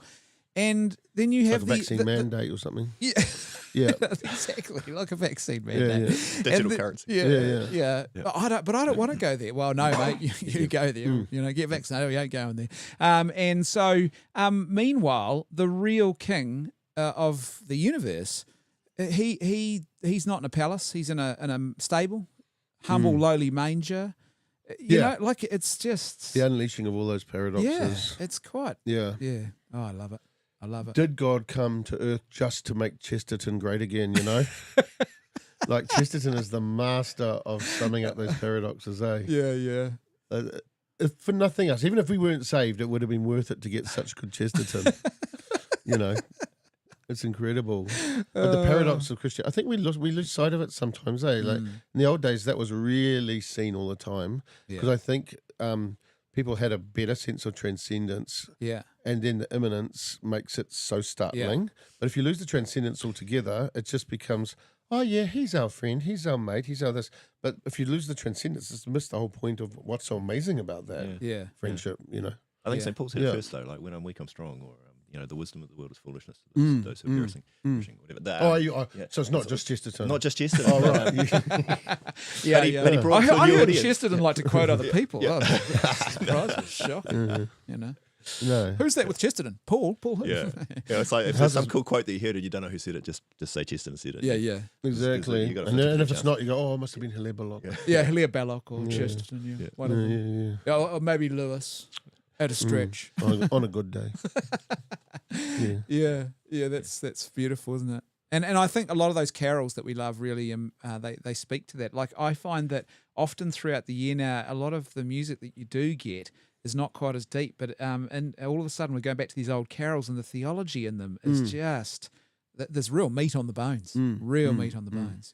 God of God, light of lights, lo he abhors not the virgin's word. Yeah, very God, begotten, not created. Yeah. Yeah. Man. Venite adorem. Yeah, I was just thinking that. Yeah. Come and let us adore him. Yeah. What about you, Dean? Have you got any favourites? What's favourites? Well, I was thinking, O come all ye faithful. I love, in our parish we tend to sing the first verse in English and then the second verse in Latin. And I just love that. Yeah, and then back to English again. Yeah. Another one I really like is O Holy Night. Oh, it's beautiful. Beautiful. But especially Popaya, which is the Samoan version of it. Oh, I don't know. So we have Samoan. Because you got a big Samoan. Sung in Samoan. But same tune? Yeah. Oh, But yeah. there's a cool version that we often do in our parish, which well, not often, but once a year or, or whatever, where there's a bit of English and a bit of Samoan, and they move between. Oh, okay. But yeah, the O Holy Night is Yeah. poor Paia, and I love it. Yeah, I've probably got 4. So your Sleep Now, Gentle Jesus. That's. No, that's. I mean, honestly, and whenever I'm leading music at a Christmas vigil, that always gets used. It's just. I mean, I'll often. And here's the thing. I haven't told anybody this actually, but because I'm singing often, and I will often struggle to get through some of the verses. I'll be in tears. I'll actually start crying as I'm singing it, and have to sort of gather myself together again. And it's beautiful, Robbie. Robbie has the talent. For me, that's the remember, Let Us Sing to You, Mary. I struggle with that too. Oh, the really? Same way. Yeah. So I love that one, and I've got the others for me. I really love Philip Stopford's composition of the Coventry Carol. His I really didn't know it beautiful. until I was looking for the normal one, and I came across it. He's amazing. Great. Yeah. Like my brother, his choir at Easter this year, they used his. He's got a beautiful piece he wrote called "In My Father's House Are Many Mansions," and it's so beautiful. Yeah. And I posted on Twitter about it and just tagged him in, saying this is just such a beautiful. And he replied and was very gracious about it. And I said, look, I really mean this is just beautiful. I was in tears listening to that. So his Coventry Carol. Hang on, that's who? Philip Stopford. He's an English composer. Yeah, Okay. And he's a great young composer. The other one as well is John Ritter. Is it his Christmas Carol? I think what's it called? Gosh, I can't even remember the name of it now. But it's that's really beautiful. But the other one I discovered a few years ago is the Huron Carol, which is written by a French Jesuit priest for the Huron Indian people. I don't know. And it was originally in French. Oh, yeah. And it is so beautiful. The English translation is beautiful as well. And he what he did was he said, okay, how do I speak to them in a way that they'd understand? So he talks about, they use the word Gitchi Manatu for the great spirit of all spirits. And so Gitchi Manatu, his son, is sent. He talks about the babe being in wrapped in rabbit skin in a hutch, and then the kings, the chiefs who come to bring pelts, beaver pelts and furs, and to kneel before the it's just beautiful. It's the music to it is just something else as well. Yeah, see, that's interesting in terms of some people might go, oh, that's pagan.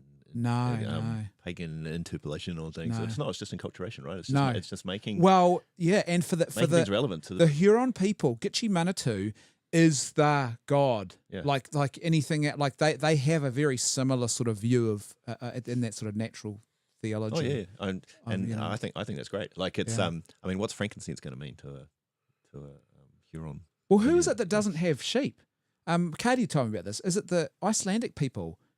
They don't have lambs or sheep, so they had to figure out how do you talk to them about the Lamb of God and give that as a context. They talked about seal pups, I think, originally. Maybe it's Eskimo people. Maybe it might have been. I think they got sheep in. You may be right. I'm just making the Jesuits wanted to use rice for the Eucharist rather than bread in China because it's not their normal thing. But I think the answer was just teach them to make bread. Yeah, and just they've never make looked back. bread. They make a good bread. Well, they did it with maths, didn't they? Remember they taught them maths in, was it parts of Japan? And when they were booted out, they said this mathematics is of China. China was this is mathematics is of it's a Christian trick because they taught them mathematics so they could teach them logic. The to explain mathematics was gospel. to get the principle of non-contradiction a little bit clearer. And they thought, but yeah, one emperor wasn't he? Thought it was a Christian trick. Mathematics was a trick. So yeah. But no, I mean, I mean, there are certain things we don't change. Even for culture, obviously, and especially the things that Christ institutes, like the sacraments, that it's not up to us to say, oh, well, let's use that or this, because he chose what to use, and he chose. It's like that thing, go bathe over there, but why can't I bathe over there? Yep. But it's interesting. Like the very first vineyard in New Zealand is from the Maris priest. His dad had the vineyard, and they brought the grapes over to have the mass. So the mission vineyard is the very first vineyard in New Zealand just for mass. Right. Yeah. Oh, is that what it's called? Yeah. Yeah. It's still going too. Still going very still well. going. Yeah. Do you want a Coke, Hawke's Robbie? Bay. Oh, speaking of, I thought you were going to offer me a mission. No. For a second. We're not all about whiskey. Similar colour. Yeah, hopefully it hasn't been Thank you. shaken up too much. That would have been That's all right. embarrassing, wouldn't it? Oh yeah, sabotage. All right. We can't drink Meekultor the whole time. Humility comes through I'm learning humiliation. to let it.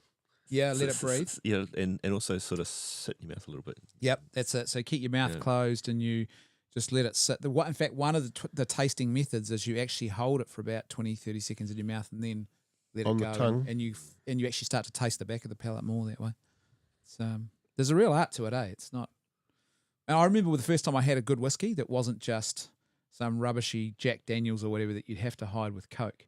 And I was like, oh, this is actually, I get it now. This actually there's a real craft to this. It's not, gosh, it's not just alcohol. Alcohol. Yeah, it's funny when you talk about some scientific little component in a thing you're eating. Eating carbohydrates, drinking alcohol.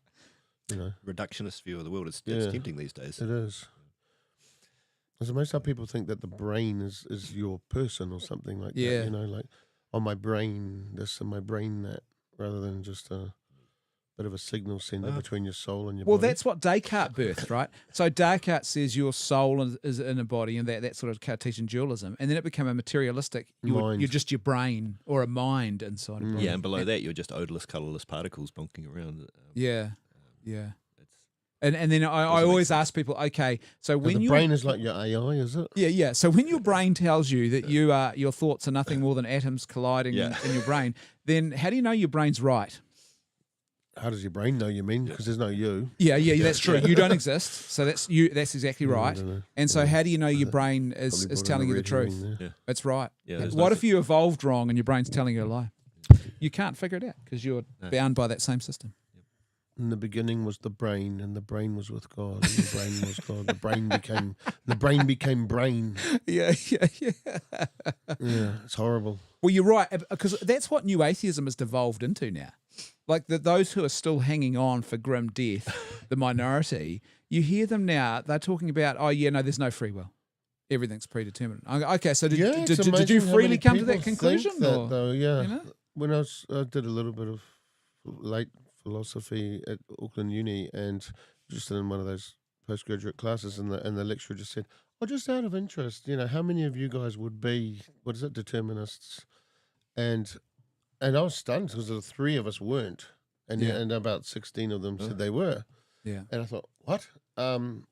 Serious? Like, are you meaning fully? Are you talking about, and they were, and the three that weren't were, the lecturer must have known were Christians. So he said, it does tend to be divided on that lines, that the Christians don't tend to be, but you got to sort of, it's really hard to even think what it would be like to think every single thing is determined. Yeah. Well, the moment you think that, you've got a problem. Yeah. Because you've been determined to think that way, but what if the determination is not correct? Like the whole thing's a mess. Yeah. It's a mess. Yeah. And you can't exist as a self, effectively then, because it's just all material forces that are giving rise to your thoughts, but you don't exist to have thoughts. It's reminded me of this. Once when I was younger, I went to some party and outside the dude was, he used to be a Christian. I think he was a Calvinist or something, but he ditched that and he became an atheist. And he'd read,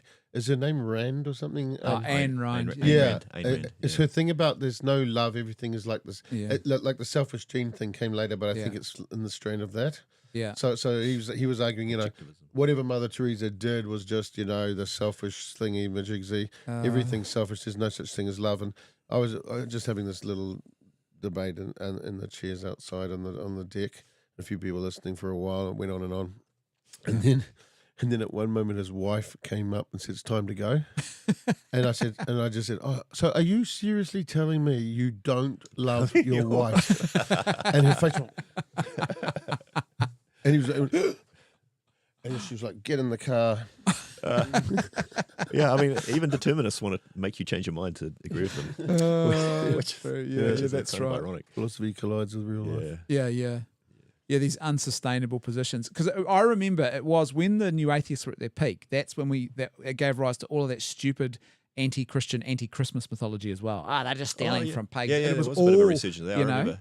I mean, I'm old enough to have lived through it. Yeah, but that's what, we were there. We We, were had there. the scars of the Great Battle. Yeah. I mean, there was a bit. I mean, Were the you there internet when they worked a little different materialised, back my then. lord? Yeah, Yeah. My brain. yeah. Arguments in chat rooms and things like that. Oh, you know, yeah. and message board forums. That was how Yeah. it was done back in the day. But yeah, it's amazing how that's died. It is and- all of a sudden this unsustainable lie. Well, a lot of them We're not are now. I mean, yeah, I can think of one or two notable examples who are like, well, I actually quite like living in a Christian culture. It's not true, but Dawkins said that yeah, recently, didn't but it is better than the alternatives. he? I can't believe they held on for so long. Like if even Sam Harris, who was held up as this great genius, he wrote a book claiming that you could show morality as a scientific construct, and you're like, what are you talking about? You just can't do that. You know, from science we'll get morality. And it was like that at that point everyone should have been going, no, this guy doesn't know what he's talking about. He got kind of taken to the woodshed by William Lane Craig. I remember. He did, that's right. In a debate on that subject. And Dawkins, The moral remember, ones, I can't remember who it was, but someone was debating Dawkins. It might have been William. No, it must have been someone else. And they quoted Aquinas, and he said, Dawkins, who's rubbished Aquinas before, he says, I don't have time to read that. He hadn't even read it, and he had decided to critique it. Like there was just no substance to it. Gosh, But it was influential at the time. Yeah, well, it held sway, didn't it? But here we are, chaps. Christmas. You know, do you have Christmas family traditions? Eating. I think that's what everyone does. I guess I always just think we always just think of it around the midnight mass and the different masses, and then you'll hit that point in the day where it's all just this, relaxed togetherness, and out comes all the infinite presence of the kids, and it's just the whole and the music of Bach, Christmas oratory is blasting in the background, or Handel's Messiah or something, and I mean. It's like the overflow of the thing is. It does actually start in the liturgy. It's in the beauty of the liturgy. I think that you get picked up. Definitely Easter's like that. Yeah. There's things. Yeah. There's things leading up to Christmas that are probably worth thinking about, like the families do. Like Advent traditions. Yeah. Oh yeah. We've done the Advent cards this year every night. Different Advent card, and we open it. There's a little quiz on it, and the kids have really loved that. Yep. Yeah. Advent chocolates. Hiding in the calendar. I kid you not. There are Advent whiskey calendars now. I'd think that's probably a line too far. But, what about Jesse trees? So that's something we've done, either Jesse train or a Jesse tree. So that's like for people who don't know, that's. Do you do it more for your kids to learn it? Well, yeah. I mean, it's Christmas and the build up to Christmas. Children definitely take it to a next level. Yeah. And there's so many things that are kind of cool, but you probably wouldn't do them. But if you got kids, like, let's do it. But Jesse Tree is kind of a recap of salvation history. All that way. Every day, another little facet of how. Either something in Jesus' ancestry or something from the Old Testament that reveals or that Jesus is kind of hidden in it in a way. And that's quite cool. Even just the discussions we had about like this year, we lost some of the instructions, and so we're sort of going. Did Nehemiah come after Daniel, before Daniel? What about Ezekiel, where they fit? And it's like, I think I know. Yeah. But it's interesting we do it in Easter too, with the whole vigil. You got all those readings, the 7 readings, And the mother of all vigils. Parish that goes, we'll only do 2 of the readings because it's not good to have a big build-up to the Lord coming. Hang on. I reckon you interpolated the last part of that. Well, sometimes I add what they're thinking. Yeah. People get sick of it if they have to. And they haven't said a word, and then Robert goes, "What did you say to me?" And I'm like, "What? I didn't say anything." But it's interesting how the whole thing just you relive it in a summary. It's so wonderful. It's cool because all the prefigurations go slam, slam, slam. Yeah. So Jesse Tree's good. What else for Advent wreath? When do you put your tree up? Do you do it properly? Yeah, first Sunday of Advent. It depends how organised we are. Actually, we don't have a fixed day. Do you bring it down on Epiphany? No, Candlemas. Candlemas. We were doing Epiphany, but apparently Candlemas is what? I've been learning from the trads. Is that 40 days? No, when is it? Candlemas is the feast of what used to be the feast of circumcision, isn't it? I think it was. Isn't it? Oh, but that's earlier. That would be 8 days then. No. Maybe it's not Candlemas, No, actually. No, Candlemas maybe is- it's not. No, it is Candlemas, but maybe it's not. The trads are ripping the hair out. I Right now. forget. Yeah, the trad's going. Hold on. Someone's Wait, going to jump in the we need a comment comment. section. Oh, My yeah. mother did actually. She said the song you're thinking of is "Christmas Lullaby" by John Ritter. Thanks, Mum. Oh, It good, was. good one, Mum. But yeah, what's Candlemas? It used to be. Is it the presentation? Oh, presentation. Yeah. Yeah, that's Yeah. it. Yeah. So is That's that a when the long tree comes down? time. Is it? That's the tradition normally. Although I think it depends where, because in England they used to do the tree down at the Epiphany and burn it We on were a doing- bonfire. And where? England. Yeah, in the old days. Yeah. I don't know why, but It's probably- and apparently the fireworks before New Year is coming from who's the saint just before there?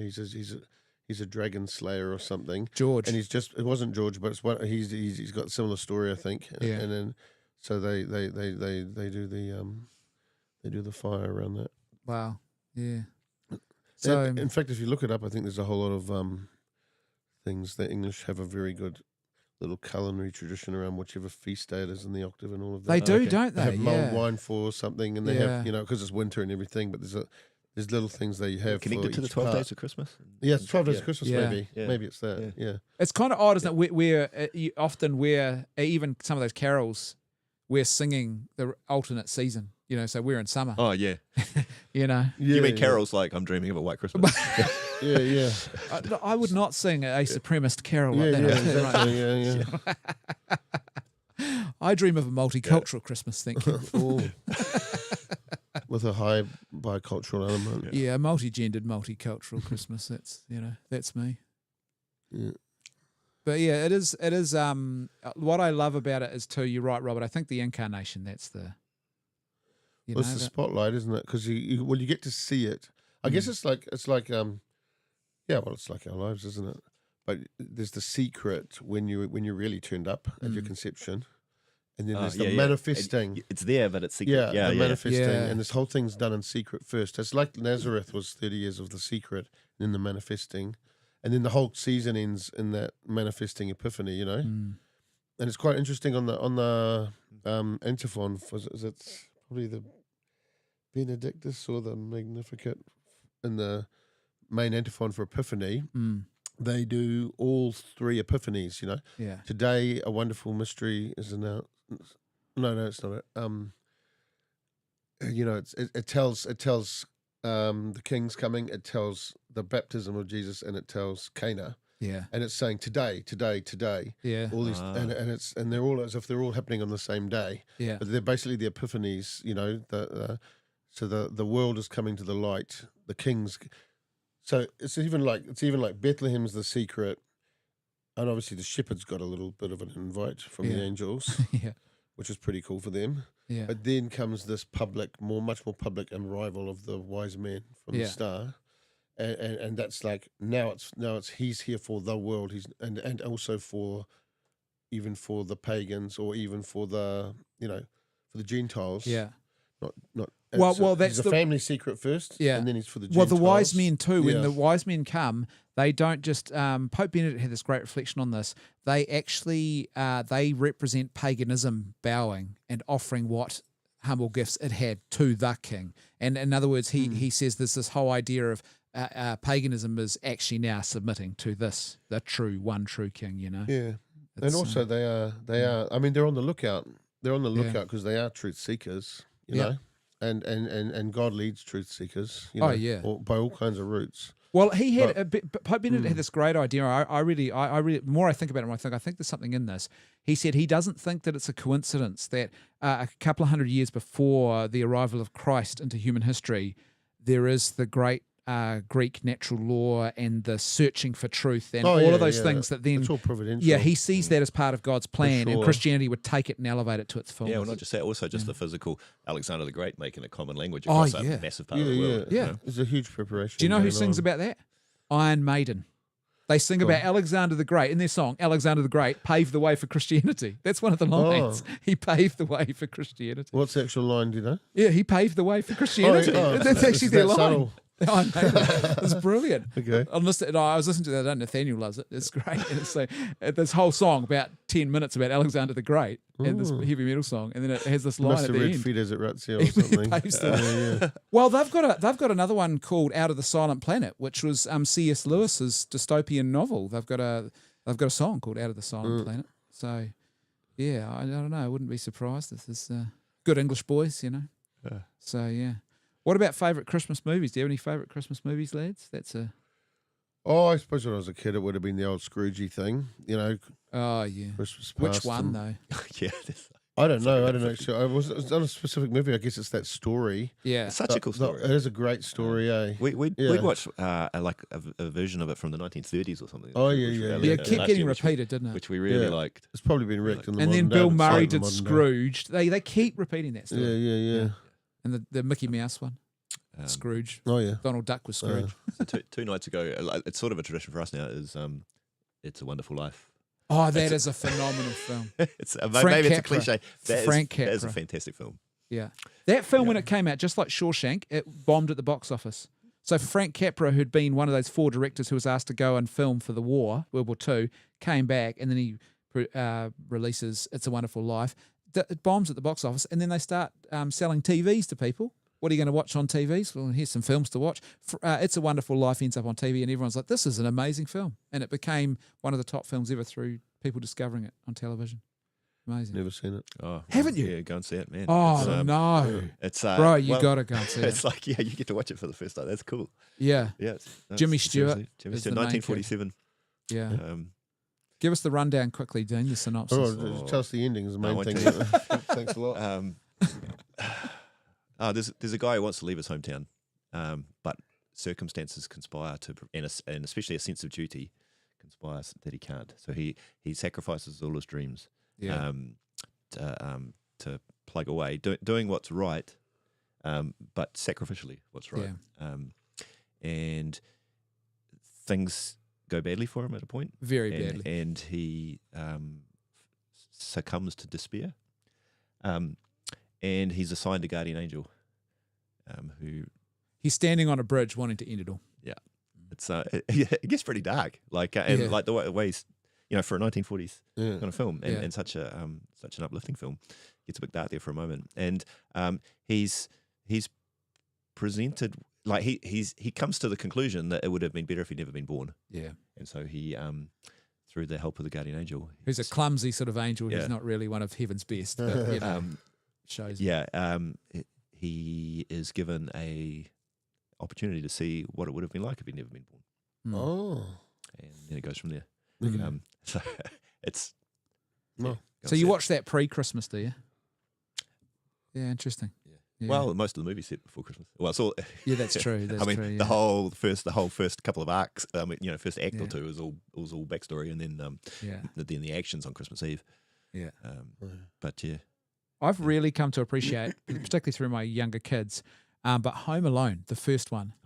And I always thought, it's just a bit of a gimmicky sort of... But John Hughes, he really made a phenomenal film there.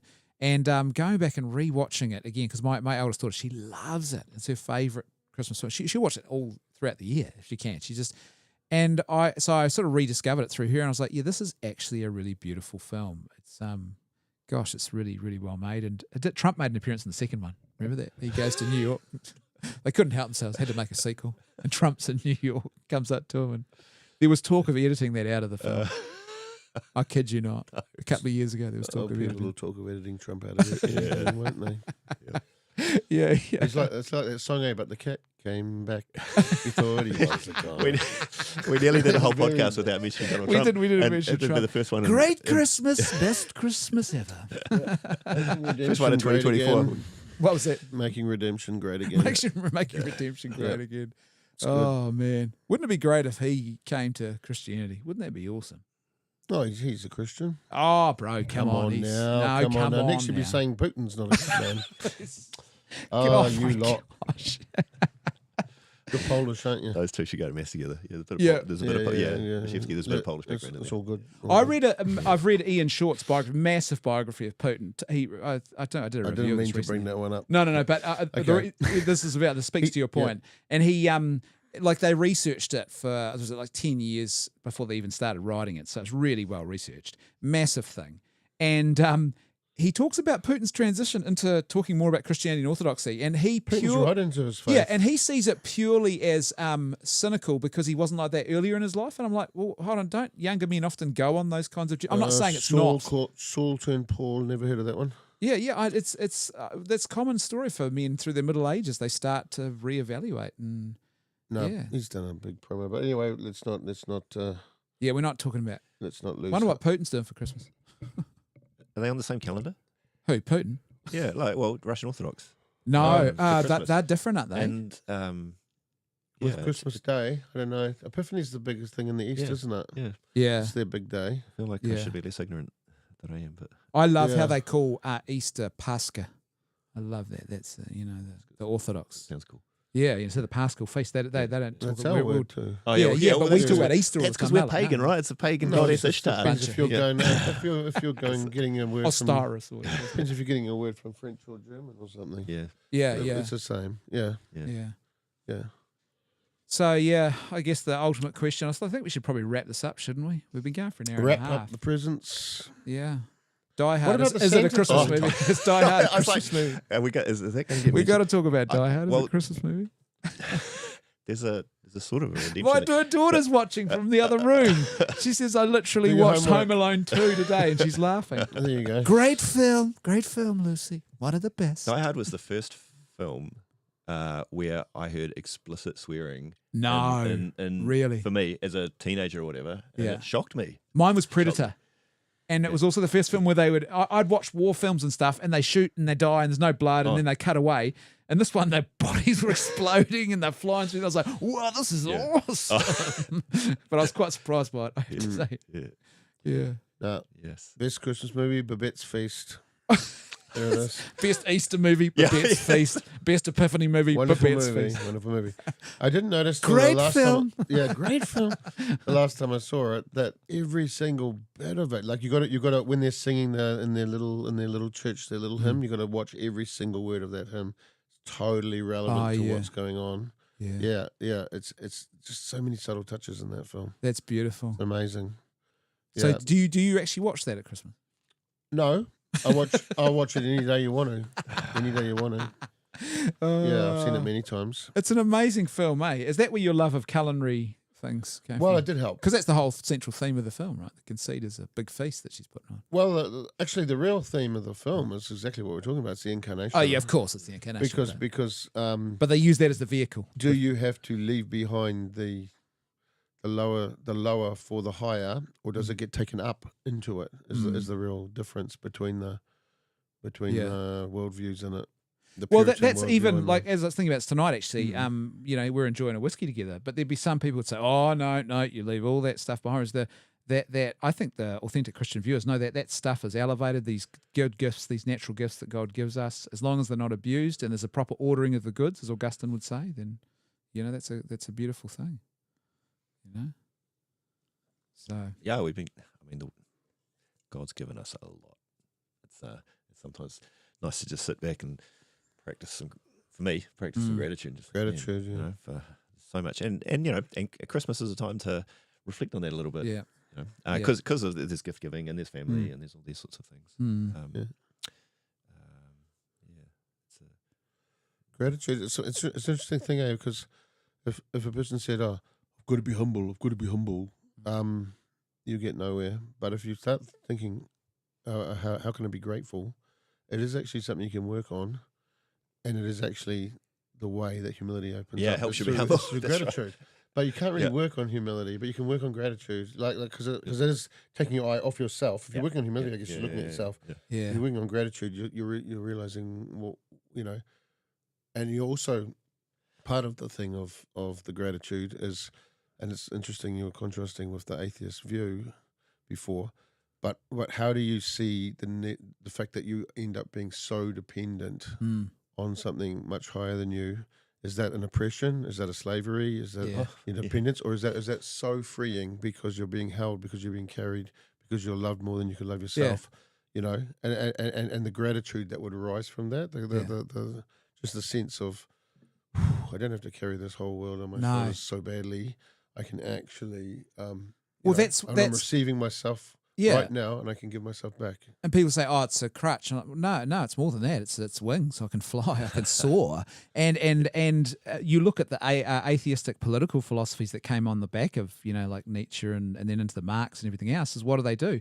They try and take on that burden of saving the world here in this life. And you've got to remake the world. Like you've got to do it. Yeah, saving and oneness. There's a way that God can draw everything into one in Himself. And the minute we all try to draw everything into one without God, we get this disgusting Babylonian, sort of globalistic, the Tower of Babel, gross thing. The Tower of Babel that's trying to be that thing, but without God. But if God's drawing it in, it's the same as saving. The minute we're trying to save everything without God, we end up tyrants. Yeah. Yeah. Well, we can't help but be that, right? And yet it's a good impulse. We want to be one. We want to save. It's all part of the natural law that we're made that way. Yeah. We're made for it in the right place. Yeah. Hard out, cuzzies. Well, I think that was what a good episode. Best one so far, man. Yeah, I mean, of all the episodes we've done together, it's my favourite one. It's up there with Babette's Feast. Yeah, you just got to pay attention to everyone's single Googling word. Babette's Feast right now. So. They're all desperately. Yeah, that and Sacred Music Online. Barbara's Feast. What's Barbara's Feast? Yeah. Sacred. Yeah, what's website? Tell us your website again, Robbie. Oh, no, let me not blow my own. No, come on, mate. Otherwise, You're normally so reticent. We should really try and draw it out of you. That's true. The 4 greatest songs that have ever been written are about to go up when Brendan will record them. I'm going to record them on Monday. I know. Yeah, we're going to launch the Tolkien Noel. Yeah. So tell us a story about this, because I'm going to be singing this for you. I don't know it well, but Tolkien wrote a poem in his younger days, and it got lost somehow. It got published in a little magazine. They just found it, What? And they found it in 2013. Yeah. And I suppose it has been set to music, but it's very Lord of the Ringish words. It's an amazing poem because it's a Christmas. It's basically Christmas starting with how dark and chaotic and broken the world was. Yeah. But his description could have been straight out of Lord of the Rings. You don't even know it's going to be a Christmas carol. Yeah. And then the second verse, he's like, carries on in that vein, except that there's is it first of all the bells of midnight rang, and then the third verse has got this little song coming up from Mary, but it penetrates through the whole heavens, and then suddenly it erupts into the glorious glory of Christendom, and the whole heaven and earth celebrating, and the whole sense that the whole world's been changed forever, but it's all in this. It's so Lord of the Ringish in the actual language of it. So you have to set it in this medieval kind of way, yeah.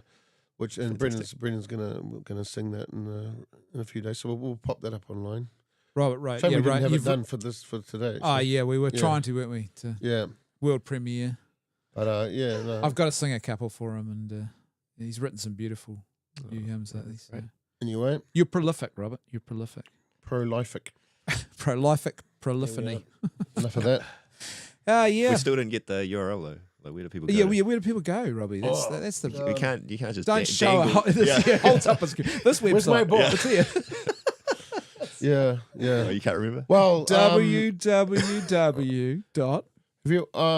Sacred Music. If you just want to watch a few songs on YouTube, just put Sacred Music Online. It's 3 words in the YouTube search. That's the channel.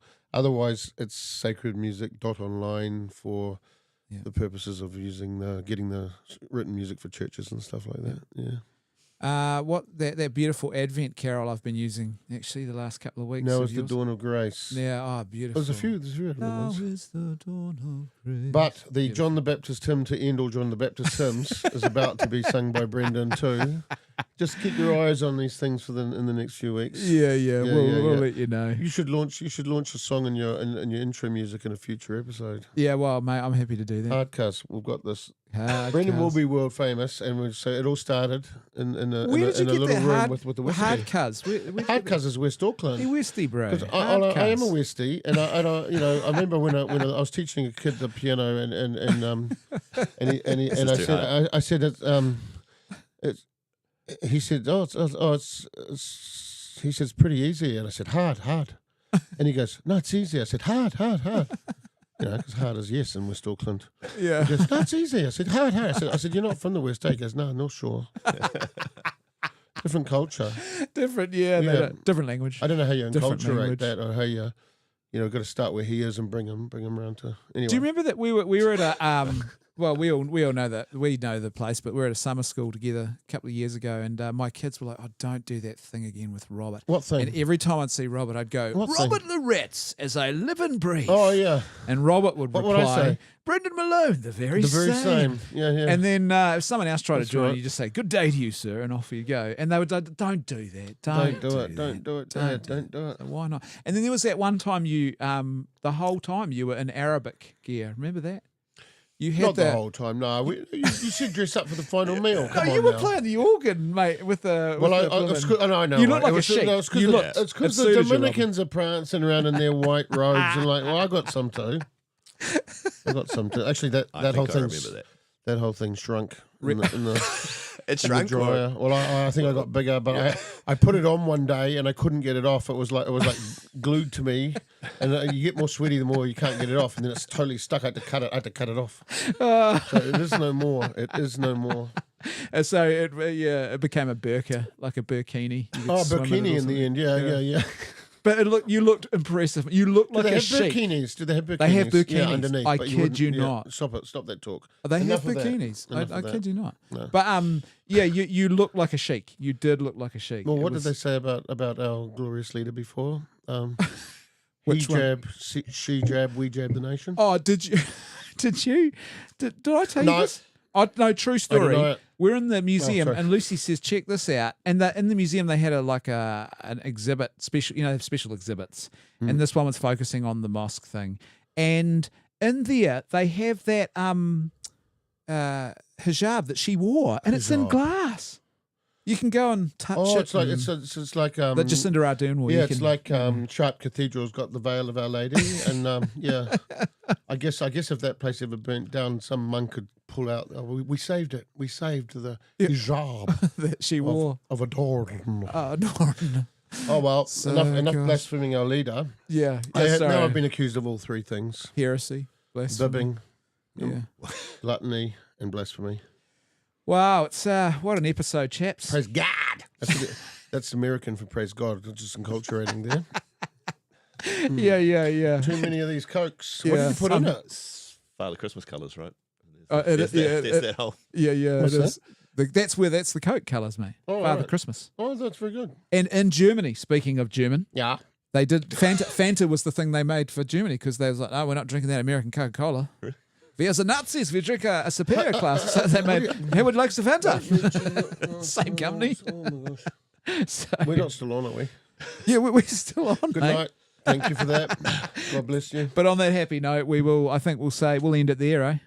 Hard cuz. You got any groovy outro? I have, and we do.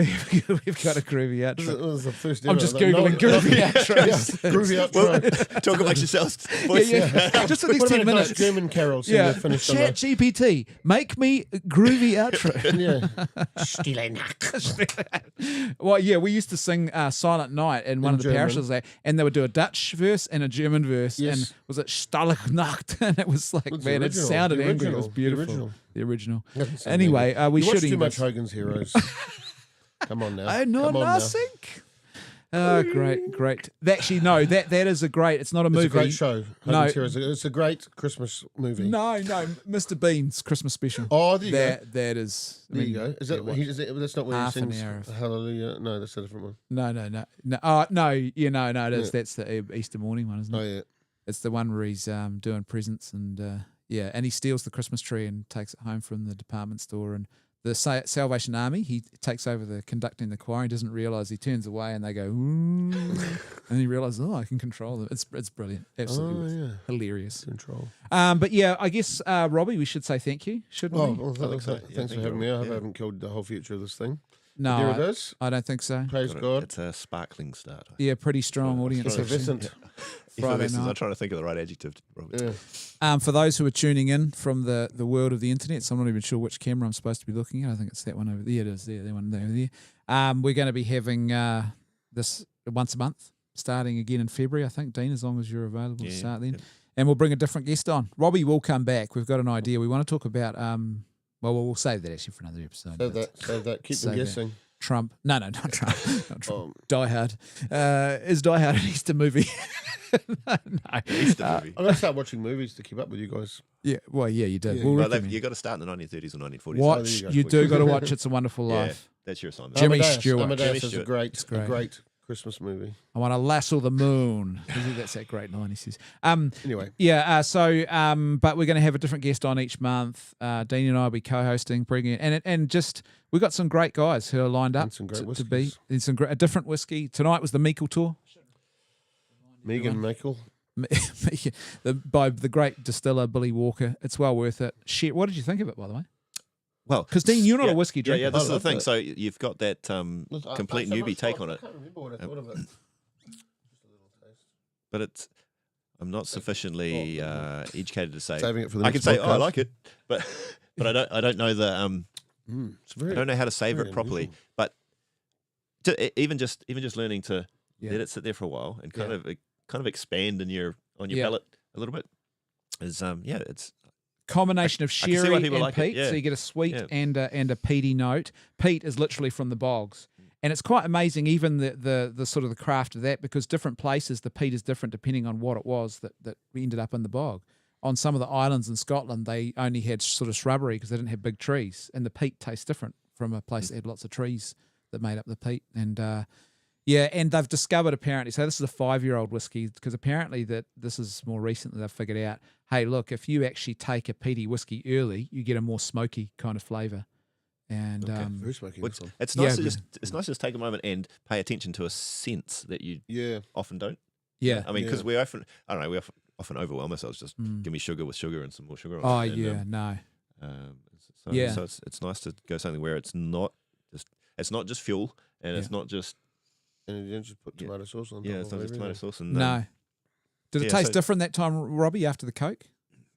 Oh, No, still good. still good. yeah. it's very Yeah. good. So thanks, Brendan, for the. Thank No, you. that's good. So we'll open nice. a new dram next time. And if any of our watchers want to sponsor a dram, you can do that. Just get in touch. I'll let you know how you can do that. And we'll even name you and shame you and say this was a dram that a certain person suggested that we try and they've paid for. So if you want to do very that, we nice. can send you the details about how to do that. But otherwise, yeah, and we've got some great guests. We've got a guy coming up who, from a druggie to a Christian and a dad. We've got Back a... again. Oh, no. No, not back He's again. back again. No, they're in the Hobbit's Tale. Yeah. That's another good Christmas They're in movie, The back Hobbit. again, an Addict's Tale. No. We got a guy who's ex-SAS. It's just amazing. It's actually quite an amazing cartel, one might say, of people. But it's people you've heard of. Simon O'Connor is going to be on a future episode. So you can send all your I saw him complaints making to a great that one. speech once. I saw him making a great speech in Parliament. And they panned out, and he was the only one there. I think it was like Yeah. everyone else was hiding from the imaginary yeah, flu. Yeah, that's Yeah. yeah. It's Anyway. funny, man. Some of the best speeches are the ones. Yeah, that- he did great No, speeches yeah. by himself. Yeah, he really did, didn't Good he? man, a good man. A good man indeed. Well, I guess on that note, how do we end this? We say Merry Christmas? Merry Christmas. There we go. We Christmas, did Merry it. Christmas for the last Sunday of Advent. I think this is a great start, don't you? Felt good. Could have been worse. You don't look as bad today as you did the other day.